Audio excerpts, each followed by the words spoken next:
Good morning everyone, welcome back students. तो class third, I hope आप सब बहुत अच्छे होंगे।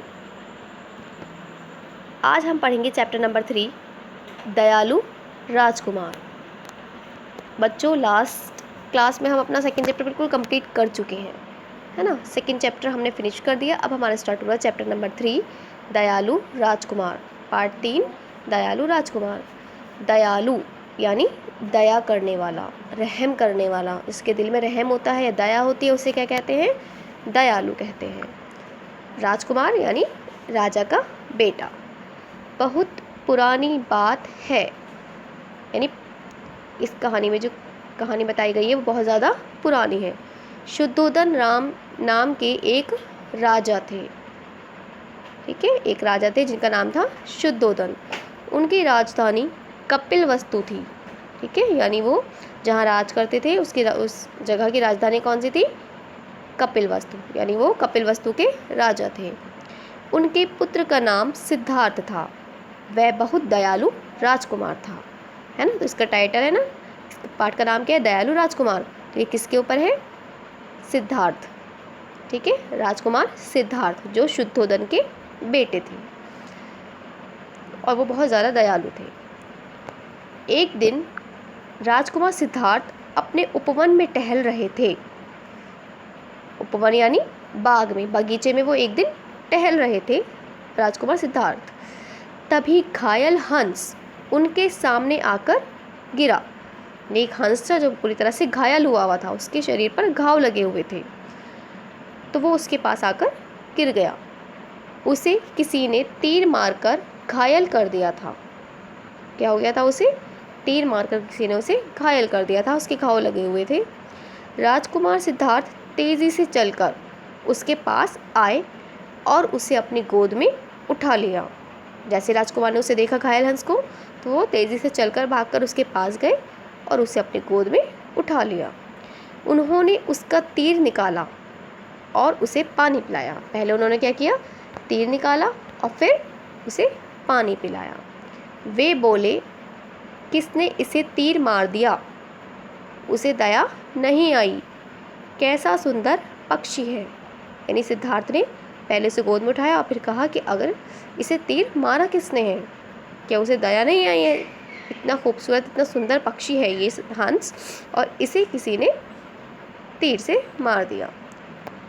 उस समय राजकुमार देवदत्त वहाँ आया। उसी समय कौन आ गया? दूसरा राजकुमार यानी देवदत्त वहाँ आ गए।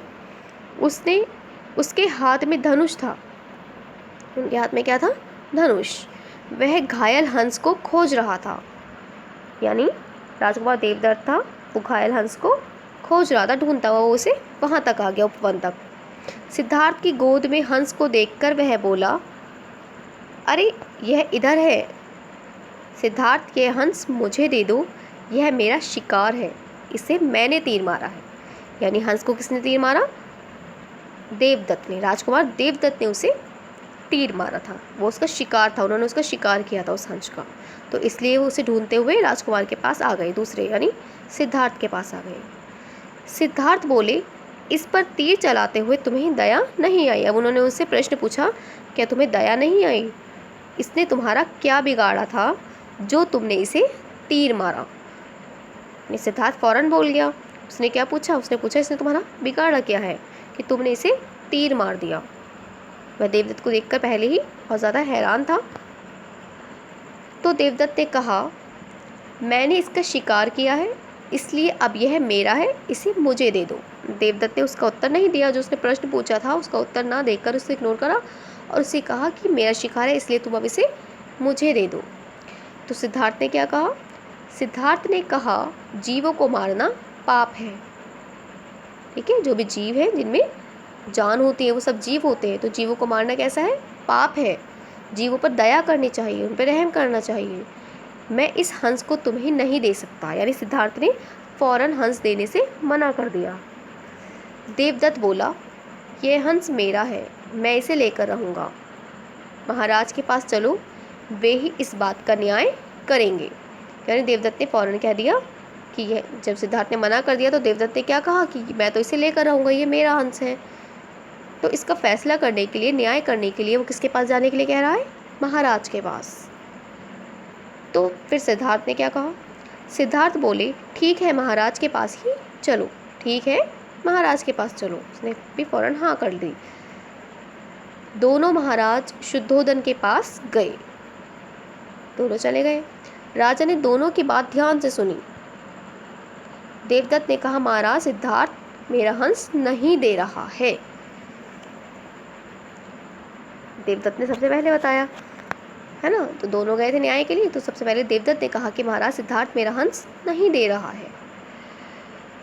तो बच्चों, आज की कहानी यहीं तक पढ़ेंगे। हम अपना इसके आगे का जो है अपना वो अपनी नेक्स्ट क्लास में कंप्लीट करेंगे। आई होप आपको सबको ये चैप्टर से यहाँ तक समझ आ गया है।